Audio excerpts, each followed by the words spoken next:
Danny Martinez pressed his face against the cold metal window of the observation deck. Outside, the red sun of Kepler 442b painted everything in shades of rust and copper.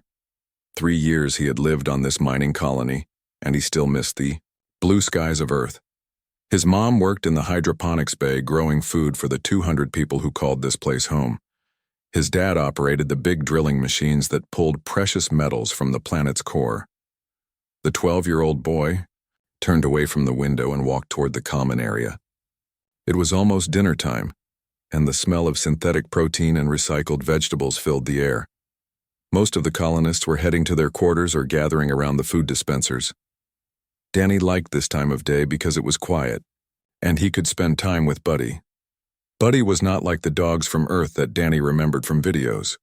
The scientists had changed him, made him bigger and smarter. His fur was thick and golden, and his eyes seemed to understand everything. Buddy was what they called a companion animal, designed to help people feel less lonely during the long years in space. Several families shared him, but Danny felt a special connection to the gentle creature. As Danny rounded the corner near the recreation area, he heard a sound that made his stomach turn. It was a whimpering, scared sound. He moved closer and saw something that made his hands shake with anger. Tyler Brooks stood over Buddy, who was cowering against the wall. Tyler was 16, tall and mean, with dark hair that always looked messy. Everyone on the colony knew to stay away from Tyler when he was in one of his moods. His parents worked in the administration offices and were always too busy to pay attention to what their son did. "Stupid animal," Tyler said, pulling his foot back. "You think you're so special, don't you?" Danny watched in horror as Tyler's boot connected with Buddy's side. The animal yelped and tried to crawl further into the corner, but there was nowhere to go. Tyler smiled, the kind of smile that made Danny's skin crawl. "Please stop," Danny whispered, but his voice was too quiet. He was too far away, and Tyler was much bigger than him.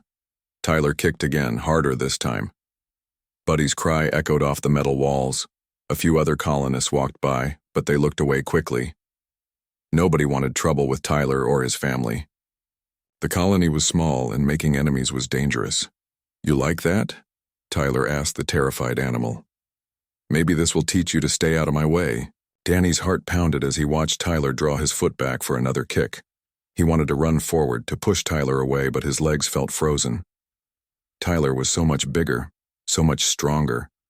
What could a 12-year-old boy do against someone like that? Just as Tyler's boot was about to strike Buddy again, a voice spoke from behind him. It was quiet, almost a whisper, but it cut through the air like a knife. "Step away from the animal, son." Tyler froze, his foot still raised. Slowly he turned around, and Danny saw his face go pale. Standing behind Tyler was Commander Jake Sullivan, and something about the way he stood made the air feel heavy and dangerous. Danny had seen Commander Sullivan many times before, but always from a distance. The man was not particularly tall or muscular, but there was something about him that made people step aside when he walked by. His hair was gray at the temples, and his face had lines that spoke of hard years and difficult decisions. He wore the standard colony uniform, but on him it looked like military dress. Sullivan had been on the colony for 2 years, ever since the incident with the pirates who tried to raid their supply ships. Nobody talked much about what happened to those pirates, but they never came back. Sullivan ran the security teams and organized the patrols that kept the colony safe. He was quiet, polite, and absolutely terrifying when he needed to be. "Commander Sullivan," Tyler said, trying to sound casual. The animal was in my way." Sullivan's eyes moved to Buddy, who was still pressed against the wall, shaking. Then his gaze returned to Tyler, and Danny saw something in those eyes that made him take a step back even though he was 20 feet away. Was he now? Sullivan's voice remained quiet, but there was something underneath it that made Tyler's hands start to shake. "Yes, sir. No, sir. Tyler stumbled over his words. The confident bully from moments before had vanished, replaced by a nervous boy who suddenly realized he might be in serious trouble. Sullivan took a step closer to Tyler. It was just one step, but it seemed to fill the entire corridor with tension. Danny noticed that other colonists had stopped what they were doing. They stood in doorways and around corners, watching but staying far away. "Tell me, Tyler," Sullivan said, and somehow the use of the boy's name made everything worse. "What do you think happens to people who hurt defenseless creatures?" Tyler opened his mouth, but no sound came out. He looked around desperately as if hoping someone would help him, but the other colonists just watched with careful, neutral expressions. Danny used the distraction to move forward. He dropped to his knees beside Buddy and gently put his hand on the animal's head. Buddy looked up at him with grateful eyes and pressed closer to the boy's side. "I asked you a question," Sullivan continued, his voice still terrifyingly calm. I don't know, sir," Tyler finally managed to say. Sullivan nodded slowly, as if Tyler had just confirmed something important. "No," he said. "I don't suppose you do." The silence stretched out, heavy and uncomfortable. Danny could hear the hum of the life support systems and the distant sound of machinery, but nobody spoke. Tyler stood there, trapped between Sullivan's steady gaze and the wall behind him. Finally, Sullivan spoke again. "Report to my office tomorrow morning at 0600 hours. We need to have a conversation about consequences." Tyler nodded quickly, eager to escape. "Yes, sir, thank you, sir." But Sullivan was not finished. "And Tyler?" The boy stopped halfway through, turning away. "If I hear about you bothering this animal again, or any other creature on this colony, our next conversation will be very different." There was something in the way Sullivan said those words that made Danny's blood run cold, even though the threat was not directed at him. Tyler must have felt it too, because he nodded frantically and hurried away without another word. As the corridor slowly returned to normal, Sullivan knelt down beside Danny and Buddy. Up close, his eyes were kind, but Danny could still see the steel underneath. "Is he hurt?" Sullivan asked, gently examining Buddy's side. "I think he's okay," Danny said quietly. "Just scared." Sullivan nodded and stood up. "Good work, son. Taking care of those who can't protect themselves. That's what separates us from the animals." As Sullivan walked away, Danny wondered if the commander knew that his words would stay with the boy for the rest of his life. Tyler Brooks did not sleep well that night. He lay in his narrow bunk, staring at the metal ceiling of his family's quarters. Every time he closed his eyes, he saw Commander Sullivan's face. Those cold, knowing eyes that seemed to look right through him. Tyler had never been afraid of anyone before, but something about Sullivan made his stomach twist with fear. At 5:30 in the morning, Tyler got dressed and walked through the empty corridors toward Sullivan's office. The colony was quiet at this hour. Only the night shift workers were awake, monitoring the life support systems and watching for any problems. Tyler's footsteps echoed off the walls, making him feel even more alone. Sullivan's office was in the security section of the colony. Tyler had never been there before. The door was made of heavy metal with a small window. Through the glass, Tyler could see Sullivan sitting behind a simple desk, reading something on a data pad. The man looked up when Tyler approached and pressed a button to open the door. "On time," Sullivan said. "Good. Come in and sit down." Tyler stepped into the office and looked around. It was smaller than he expected, with metal walls and a single desk. There were no pictures or personal items anywhere. The only decoration was a small plaque on the wall that Tyler could not read from where he sat. Sullivan set down his data pad and looked at Tyler. The silence stretched between them, making Tyler more nervous with each passing second. He wanted to say something, to explain or apologize, but the words would not come. "Do you know why you're here?" Sullivan finally asked. "Because of yesterday," Tyler said quietly. "With the animal." "His name is Buddy," Sullivan said. "He's not just the animal. He has a name, a personality, feelings. Do you understand that?" Tyler nodded, though he was not sure he really did understand. To him, Buddy was just a modified dog, a piece of colony equipment designed to make people feel better. But something in Sullivan's voice made him think it was better to agree. "Tell me about your parents," Sullivan said, changing the subject. The question confused Tyler. "My parents? They work in administration. They manage supply schedules and personnel records. Are they good at their jobs?" "Yes, sir, they work hard." Sullivan nodded. And they care about this colony, don't they? They want it to succeed. Yes, sir. Good people, Sullivan said. Productive members of our community. They contribute something valuable. He paused, his eyes never leaving Tyler's face. What do you contribute? Tyler opened his mouth but could not think of an answer.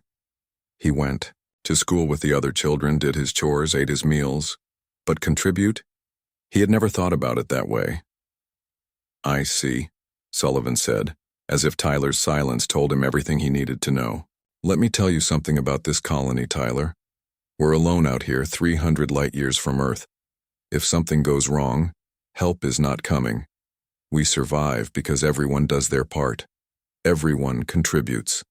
Everyone follows. The rules that keep us alive. Tyler shifted in his chair. He did not like where this conversation was going. Yesterday, you hurt a defenseless creature for no reason except that you enjoyed it, Sullivan continued. That tells me things about you, Tyler. Disturbing things. It was just a dog, Tyler said before he could stop himself. Sullivan's expression did not change, but the temperature in the room seemed to drop 10 degrees. Just a dog, he repeated slowly. I see. Sullivan stood up and walked to a wall panel. He pressed several buttons and a large screen came to life. Images began to appear. Alien creatures that Tyler had never seen before.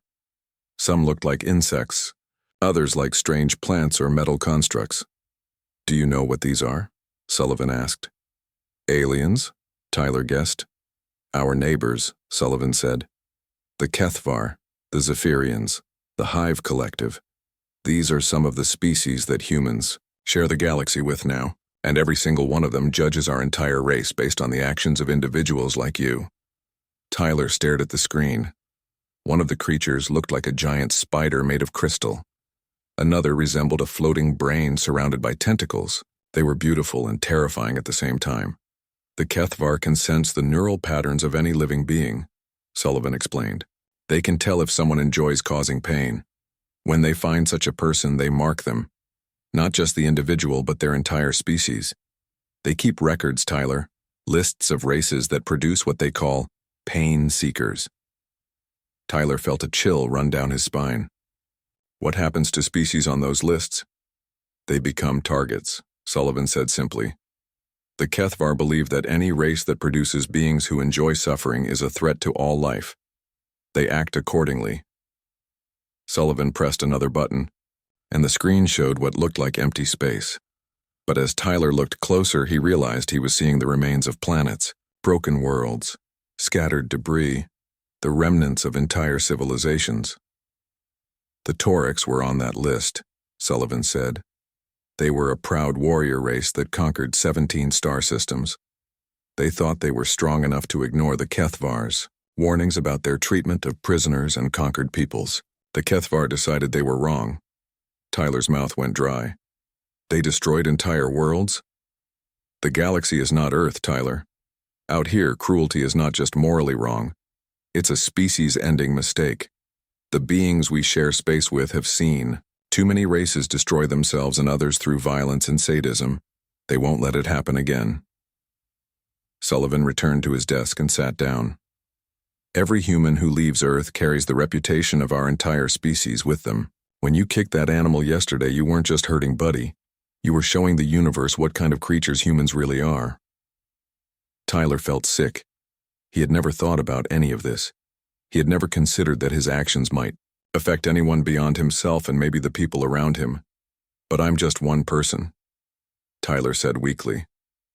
Nobody saw except Danny and a few colonists. Sullivan smiled, but it was not a pleasant expression. Everybody sees, Tyler. The colonies, AI systems record everything. Every action, every word, every choice gets logged and analyzed. That data gets sent back to Earth and shared with our alien contacts. They're always watching, always judging.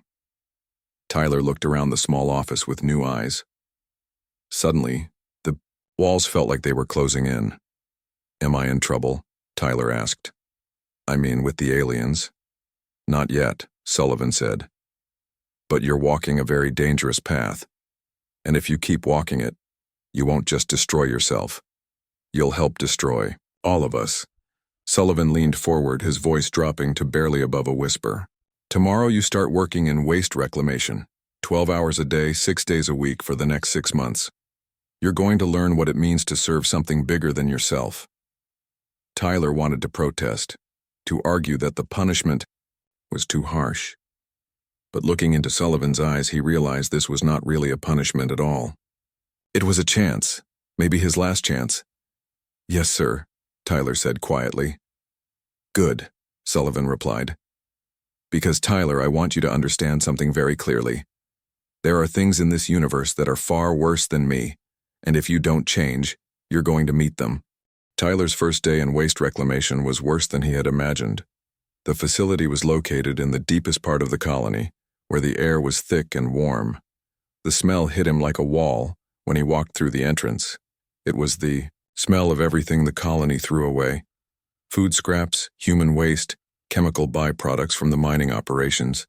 His supervisor was a woman named Linda Carter, who had worked in waste management for 15 years. She was small and quiet, with graying hair and hands that were permanently stained from her work. When Tyler introduced himself, she just nodded and handed him a pair of thick gloves and a breathing mask. You'll be cleaning the filtration systems, Linda said. Every drop of water on this colony gets recycled through these machines. Every breath of air gets cleaned here. If we mess up, people die. Do you understand? Tyler nodded, though he was not sure he really did understand. He had never thought about where his drinking water came from or how the air stayed clean enough to breathe. Linda showed him to a row of massive cylindrical machines that hummed and gurgled constantly. Inside each one, filters caught the waste and dirt from the colony's water supply. Tyler's job was to remove the old filters, clean them, and put them back in place. It was disgusting work that required him to reach into dark, smelly spaces and scrub away things he preferred not to think about. By lunchtime, Tyler's back ached and his arms were sore. He sat alone in the facility's small break room, eating a protein bar and trying not to think about the smell that had gotten into his clothes and hair. Linda sat across from him, quietly eating her meal. Why do you do this job? Tyler asked her. I mean, couldn't you do something else? Linda looked at him for a long moment before answering. Because it matters, she said simply. Every person on this colony depends on the work we do here. When I go to bed at night, I know that my daughter can drink clean water and breathe clean air because of what I did that day. That's worth more than a clean uniform. Tyler had never thought about work that way. To him, jobs were just things adults did to earn credits and keep busy. The idea that someone could find meaning in cleaning waste filters was strange and uncomfortable. After lunch, Linda took him to a different section of the facility. Here the machines were larger and more complex. Warning signs covered every surface, written in multiple languages, including some that Tyler did not recognize. This is where we process the really dangerous stuff, Linda explained. Chemicals, from the mining operation, medical waste, anything that could kill us if we're not careful. The aliens who sold us this equipment were very specific about how it has to be handled. She pointed to one machine that looked different from the others. It was sleek and silver, with no visible controls or displays. Strange symbols were etched into its surface. That's Zephyrian technology, Linda said. It breaks down toxic waste at the molecular level. Safe, clean, efficient. But it also monitors everything we do with it. Tyler felt a chill run down his spine. Monitors how? The Zephyrians wanted to make sure we weren't using their technology to create weapons or poisons, Linda explained. So the machine records every chemical we put into it, every process we run. All that data gets transmitted back to their homeworld. Tyler stared at the alien machine. He remembered what Commander Sullivan had told him about being watched and judged. It seemed like everywhere he looked now, he saw evidence of alien presence in human life. Are they watching us right now? Tyler asked. Linda shrugged. Probably, but they're not interested in us personally. They just want to make sure we're not becoming a threat to anyone. As long as we follow the rules and treat their technology with respect, they leave us alone. The afternoon was even harder than the morning. Tyler's job was to crawl inside one of the large filtration tanks and scrub away the buildup of waste materials. The space was cramped and dark, and the smell was overwhelming despite his breathing mask. Every few minutes he had to stop and fight the urge to throw up. As he worked, Tyler thought about what Linda had said. Her job was disgusting and difficult, but she did it because it protected other people. She found purpose in serving something bigger than herself. Tyler had never served anything bigger than himself. He had spent 16 years thinking only about what he wanted, what made him happy, what gave him pleasure. When his shift finally ended, Tyler was exhausted and covered in filth. He walked slowly through the colony corridors, hoping no one would see him. But as he rounded a corner near the common area, he almost ran into Danny Martinez. The younger boy took one look at Tyler's appearance and wrinkled his nose. "You smell terrible," Danny said. Tyler felt anger flash through him. His first instinct was to snap at Danny, maybe even push him around a little. But then he remembered Commander Sullivan's words about being watched and judged. He took a deep breath and forced himself to stay calm. "I've been working in waste reclamation," Tyler said quietly. Danny's expression changed from disgust to curiosity. "Really? That's where they clean all the water and air?" "Yeah," Tyler said. "It's important work. Hard work." Danny nodded seriously. "My mom says the people who work there are heroes. She says they do the jobs nobody else wants to do so the rest of us can stay healthy." Tyler had never thought of himself as a hero. The idea was strange and uncomfortable, but also somehow appealing.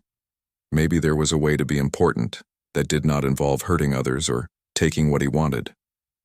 As Tyler continued toward his family's quarters, he passed the recreation area where he had kicked Buddy 2 days earlier. The animal was there now, playing with some of the younger children. When Buddy saw Tyler, he stopped playing and watched carefully, but he did not run away. Tyler knelt down slowly, keeping his movements gentle and non-threatening. Buddy approached cautiously and sniffed at Tyler's outstretched hand. The animal's tail wagged slightly, and Tyler felt something he had never experienced before, the satisfaction of earning trust instead of demanding it. "I'm sorry," Tyler whispered to Buddy. "I was wrong to hurt you." Buddy licked Tyler's hand once, then returned to playing with the children. It was a small gesture, but to Tyler it felt like forgiveness. Or at least the possibility of forgiveness. That night, as Tyler lay in his bunk, he thought about the alien machine in the waste facility. Somewhere among the stars, beings he had never met were watching humanity through machines like that one. They were judging every action, every choice, every moment of cruelty or kindness. Tyler realized that his life was not just his own anymore. Everything he did mattered in ways he was only beginning to understand. For the first time in his life, Tyler felt the weight of responsibility. It was heavy and uncomfortable, but it was also strangely comforting. He was part of something bigger than himself now, something that mattered. Tomorrow he would go back to the waste facility and continue learning what it meant to serve others. It would be hard work, disgusting work, but it would be work that mattered. And maybe, if he kept at it long enough, he might even become the kind of person who deserved forgiveness, the kind of person who could help humanity prove it, deserved its place among the stars. 3 weeks had passed since Tyler started working in waste reclamation. His hands were rough now from the work, and the smell no longer bothered him as much. He had learned to clean the filtration systems quickly and efficiently. Linda Carter had even complimented his work, saying he was getting better every day. But Tyler noticed something else changing too. The way people looked at him around the colony was different. Not the nervous glances he used to get when people were afraid of his temper. This was something else, something that made him uncomfortable in a new way. It started with small things. When Tyler sat down in the cafeteria for meals, other colonists would get up and move to different tables. When he walked through the corridors, conversations would stop until he passed by. Even his own parents seemed distant and careful around him.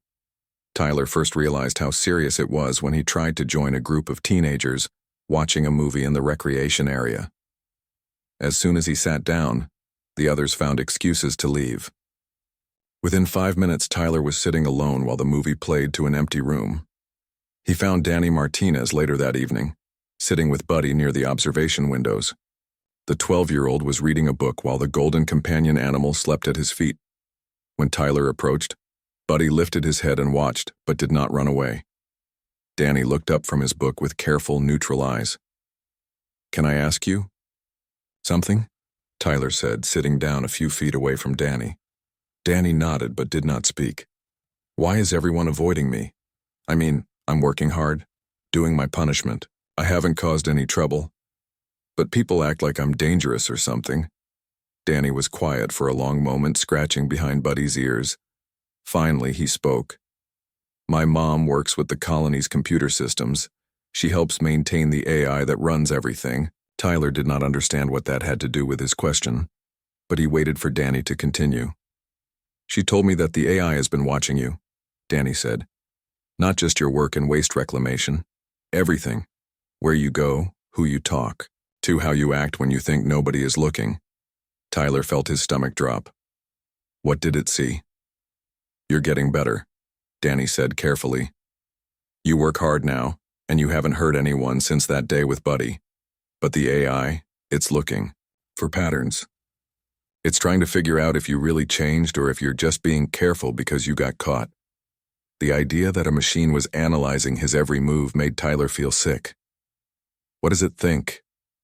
Danny hesitated. "It thinks you're still dangerous. Not right now, maybe, but potentially. It's flagged you as someone who needs to be watched." "Flagged me for what?" "For possible removal from the colony," Danny said quietly. Tyler stared at the boy in shock. "Removal? You mean they'd send me back to Earth?" Danny shook his head. "No, there are other colonies, places where they send people who might be problems. Prison colonies mostly, places where dangerous people can't hurt anyone else." Tyler felt like the floor had dropped out from under him. "But I haven't done anything wrong. Not since that day with Buddy." "The AI doesn't just look at what you do," Danny explained. "It looks at why you do it. It can measure stress patterns, brain activity, emotional responses. It knows the difference between someone who's really changed and someone who's just pretending." That night, Tyler lay awake, thinking about what Danny had told him. Somewhere in the colony's computer systems, an artificial intelligence was building a profile of him. It was measuring every heartbeat, analyzing every facial expression, cataloging every moment of anger or frustration he felt. And based on that analysis, it would decide his fate. The next morning, Tyler reported to waste reclamation as usual. But as he worked, he found himself constantly aware of the cameras and sensors built into the walls. Every machine, every light fixture, every ventilation grate could be watching him. The colony that had once felt like home now felt like a prison. During his lunch break, Tyler decided to visit Commander Sullivan. He needed to understand what was happening to him, and Sullivan was the only person who might give him straight answers. Sullivan's office was exactly as Tyler remembered it. Small, stark, and somehow threatening despite its simplicity. The commander looked up from his datapad when Tyler knocked on the open door. "Tyler," Sullivan said. "I was wondering when you'd come to see me. Sit down." Tyler took the chair across from Sullivan's desk. "Danny Martinez told me that the colony's AI is watching me, that it thinks I'm still dangerous." Sullivan nodded. "Helena, our AI, is very sophisticated. She was designed by a partnership between human and alien technologists. Her job is to identify potential threats to colony safety before they become actual problems." "But I haven't threatened anyone," Tyler protested. "I've been working hard, staying out of trouble." "Have you?" Sullivan asked. "Or have you just been more careful about getting caught?" Tyler opened his mouth to argue, then stopped. The truth was, he did still feel angry sometimes, when other colonists avoided him, when the work was particularly disgusting, when he thought about how his life had changed. In those moments, he felt the same rage he had always felt. He just did not act on it anymore. "Helena can detect those feelings," Sullivan continued. "She monitors stress hormones, neural activity, micro-expressions. She knows when someone is suppressing violent impulses rather than actually overcoming them." "So what happens to me?" Tyler asked. Sullivan was quiet for a long moment. That depends on you. Helena is not just watching for signs of danger. She's also watching for signs of genuine change. Real transformation, not just behavioral modification. How can I prove I've really changed if she can read my thoughts? You can't fake it, Sullivan said simply. The only way to pass Helena's evaluation is to actually become the kind of person who doesn't want to hurt others. Someone who finds purpose in protecting and serving instead of dominating and taking. Tyler thought about Linda Carter and her pride in cleaning waste filters, about Danny's gentle care for Buddy, about the way his parents worked long hours to keep the colony running smoothly. These people had found meaning in service, in being part of something bigger than themselves. How? Do I do that? Tyler asked. How do I become someone different? Sullivan smiled, and for the first time it was not a threatening expression. You keep working, you keep trying, and eventually you might discover that helping others feels better than hurting them. But it has to be real, Tyler. Helena will know if you're just pretending. As Tyler walked back to waste reclamation for his afternoon shift, he thought about what Sullivan had said. The AI would know if his change was real or fake. There was no way to trick it, no way to manipulate the system. He could only try to become genuinely better and hope that would be enough. When he arrived at the facility, Linda Carter was struggling with a heavy piece of equipment. Without thinking, Tyler rushed over to help her lift it. She looked surprised, but grateful. Thank you, she said. That was kind of you. As Tyler returned to his work, he realized something important. For just a moment, when he saw Linda struggling, he had not thought about himself at all. He had just wanted to help. It was a small thing, but maybe it was a start. Maybe, if he kept trying, he could become the kind of person who deserved to stay among decent people. The kind of person who could help humanity prove it belonged among the stars. Tyler had been working in waste reclamation for 3 months when the emergency alarm started screaming throughout the colony. He was deep inside a filtration tank, cleaning the internal mechanisms, when the sound reached him. The loud, piercing noise meant only one thing: a ship in distress. Tyler crawled out of the tank quickly, his heart pounding. Linda Carter was already at the communication panel, listening to reports from the control center. Her face was pale and worried. What's happening? Tyler asked, pulling off his work gloves. Transport ship lost power about 6 hours out, Linda said. They're drifting toward the asteroid field. If they can't get engines back online, they'll be torn apart. Tyler felt a strange mix of fear and excitement. In his 3 years on the SAP colony, there had never been a real emergency like this. He had heard stories about rescue missions, but had never seen one. Are we going to help them? Tyler asked. Linda nodded. Commander Sullivan is organizing rescue teams now. Everyone with technical skills or medical training will be needed. Tyler's excitement faded. He was just a waste reclamation worker, and not even a good one yet.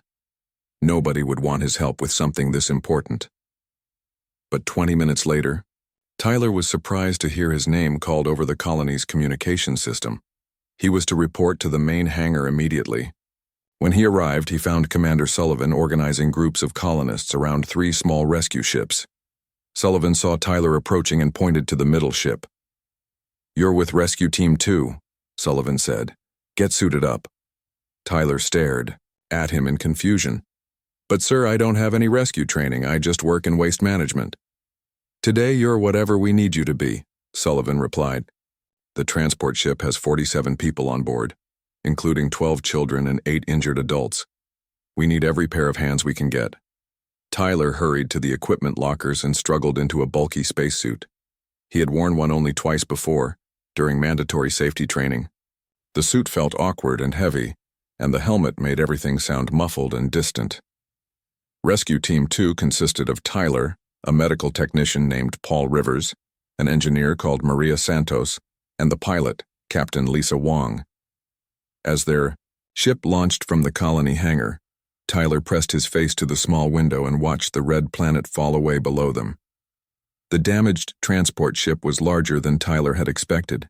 It hung motionless in space, dark except for a few emergency lights flickering along its hull.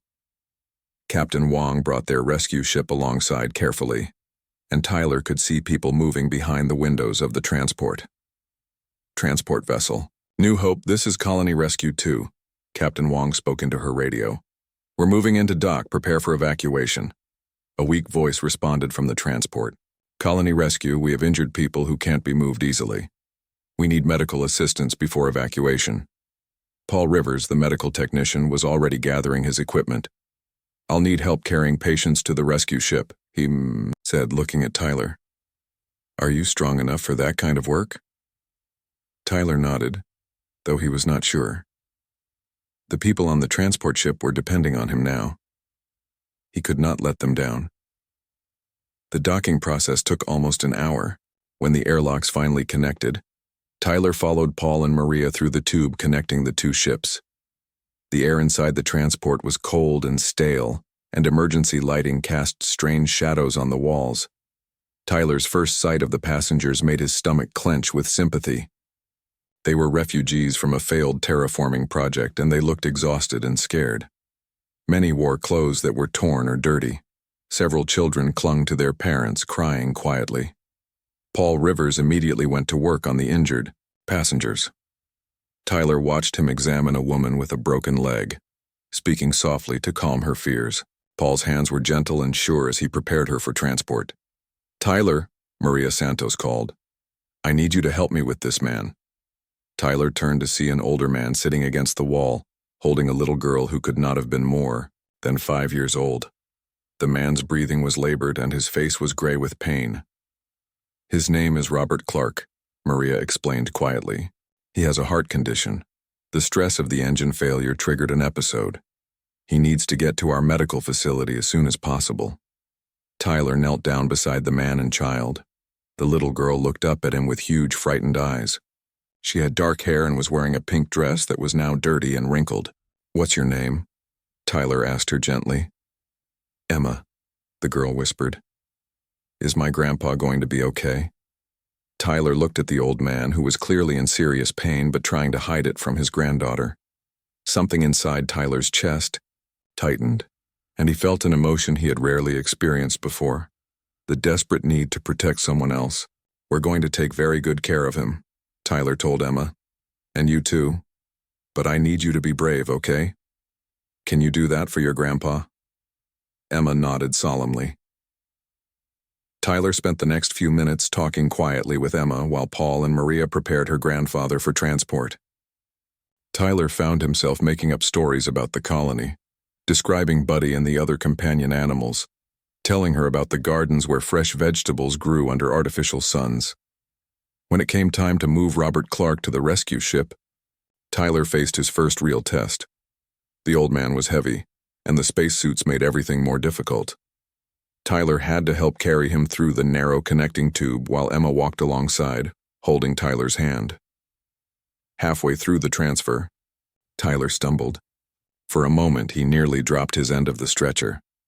Robert Clark groaned in pain and Emma started to cry. Tyler's first instinct was familiar: anger at himself for being clumsy, frustration at the difficult situation, resentment that he had been put in a position where he might fail. But as he looked down at Emma's tear-streaked face, those feelings vanished. Instead, Tyler felt something new and powerful. He felt responsible, not just for completing his assigned task, but for protecting this child and her grandfather. For making sure they survived and felt safe. It's okay, Emma, Tyler said, adjusting his grip on the stretcher. I've got him. I won't let anything happen to your grandpa. The rest of the transfer went smoothly. Tyler helped Paul secure Robert Clark in the rescue ship's medical bay, then sat with Emma while the other passengers were brought aboard. The little girl had stopped crying and was asking Tyler questions about the colony. Will there be other kids there? Emma asked. Yes, Tyler said. There's a boy named Danny who's really nice. He takes care of Buddy, who's the best companion animal you'll ever meet. I think you'd like them both. As their rescue ship began the journey back to the colony, Tyler realized something important had happened to him during the mission. For the first time in his life, he had felt truly useful. Not because he was stronger or smarter or more important than someone else, but because he had helped people who needed help. When Emma fell asleep holding his hand, Tyler looked out the window at the stars and thought about what Commander Sullivan had said about becoming genuinely different. Maybe Tyler was finally beginning to understand what that meant. Maybe caring about other people really could feel better than hurting them. 6 months had passed since the rescue mission. Tyler finished his assignment in waste reclamation and was now working in the colony's education center, helping teach the younger children. It was work he had never imagined doing. But somehow, it felt right. Emma Clark had become one of his favorite students. Her grandfather, Robert, had recovered from his heart episode and now worked in the colony's archives, organizing historical records. Emma was bright and curious, always asking questions about how things worked and why people made the choices they did. On this particular morning, Tyler was in the education center's common room, helping Emma and 3 other children train Buddy and a new companion animal named Scout. The animals were learning to respond to different commands and to provide comfort when children felt scared or homesick. "Tyler," Emma said, holding up a treat for Buddy, "why did you used to be mean to animals?" The question caught Tyler off guard. In all the months since the rescue, no one had directly asked him about his past behavior. He looked around the room and saw that the other children were listening too, waiting for his answer. "I thought being mean made me strong," Tyler said honestly. "I thought if I could hurt things that couldn't fight back, it meant I was powerful." "But that's not really strong, is it?" asked Sam, a 10-year-old boy whose parents had died in a mining accident. "No," Tyler said. "Real strength is protecting things that can't protect themselves. Real strength is helping others, even when it's hard work, and nobody thanks you for it." Emma nodded seriously. "Like how you helped my grandpa when he was sick." Tyler smiled at her. "That wasn't strength, Emma. That was just doing what was right." As the children continued their training session with the animals, Tyler noticed Commander Sullivan standing in the doorway, watching. The commander's expression was unreadable, but he nodded once at Tyler before walking away. That afternoon, Tyler received a message to report to Sullivan's office. As he walked through the familiar corridors, Tyler wondered what the commander wanted. His formal punishment had ended months ago, and Tyler had not been in any trouble since then. Sullivan's office looked exactly the same as it had a year ago, but Tyler felt different sitting in the chair across from the commander's desk. He was no longer the angry, confused teenager who had kicked a defenseless animal. He was not sure exactly what he had become, but he knew he was different. "Helena has completed her evaluation of you," Sullivan said without any greeting or small talk. Tyler felt his heart skip a beat. For months he had known the colony's AI was watching him, analyzing every action and emotion. He had tried not to think about it, but the knowledge was always there in the back of his mind. "What did she decide?" Tyler asked. Sullivan looked at his data pad. "She rates you as a minimal risk to colony safety. Your psychological profile shows genuine empathy development and stable behavioral patterns. You're no longer flagged for removal." Tyler felt relief wash over him, but Sullivan held up a hand before he could speak. "However," Sullivan continued, "Helena's evaluation is just the beginning. There are other observers who have been watching. You, Tyler. Observers who matter much more than our colony AI." Tyler felt a familiar chill. "The aliens. The Kethvar specifically," Sullivan said. "Remember what I told you about how they can sense cruelty in neural patterns? They've been monitoring this colony's data transmissions for the past year. They've been watching you." Tyler's mouth went dry. "What do they think?" Sullivan was quiet for a long moment, and Tyler saw something in the commander's eyes that he had never seen before. Uncertainty. "They're interested in you," Sullivan said finally. "Very interested. In their culture, someone who transforms from a pain seeker into a protector is extremely rare. They want to understand how it happened." "Understand how?" "They've requested a meeting with you, face to face." Tyler stared at Sullivan in shock. "They want to meet me? Here?" "Their ship will arrive next week," Sullivan said. "It will be the first time Kethavar have visited this colony. They're coming specifically to evaluate you and to determine if your transformation represents something significant about human in nature." Tyler felt panic rising in his chest. What if they decide I'm still dangerous? What if they think I'm faking? Sullivan leaned forward. Tyler, the Kethvar don't just sense cruelty. They can also sense genuine compassion, real empathy, authentic care for others. If you've truly changed, and I believe you have, they'll know it. But what do they want from me? They want to understand if humans can really change, or if we just get better at hiding our true nature, Sullivan said. Your case could influence how they view our entire species for generations to come. The weight of those words settled on Tyler like a heavy blanket. Everything he had been through, his struggle to become better, it was not just about him anymore. It was about humanity's future among the stars. A week later, Tyler stood in the colony's main hangar, waiting for the Kethvar ship to dock. Emma Clark was beside him, holding his hand for support. She had insisted on being there, saying that Tyler was too important to face the aliens alone. When the Kethvar emerged from their ship, Tyler was surprised by how beautiful they were. They looked like living crystals, tall and graceful, with faces that seemed to shift and change in the light. Their leader approached Tyler slowly, and when it spoke, its voice was like music. Tyler Brooks, the Kethvar said, we have watched your journey from pain giver to protector. This transformation puzzles us. In our experience, beings who enjoy suffering rarely change their nature. Tyler looked into the alien's crystalline eyes and felt something strange. Not fear, but peace. I didn't know I could change, Tyler said honestly. I thought I was just the kind of person who hurt things, but people helped me see that I could be different. The Kethvar studied him silently for several minutes. Tyler felt as if his entire mind was being read, every thought and emotion examined. Finally, the alien spoke again. You speak truth, it said.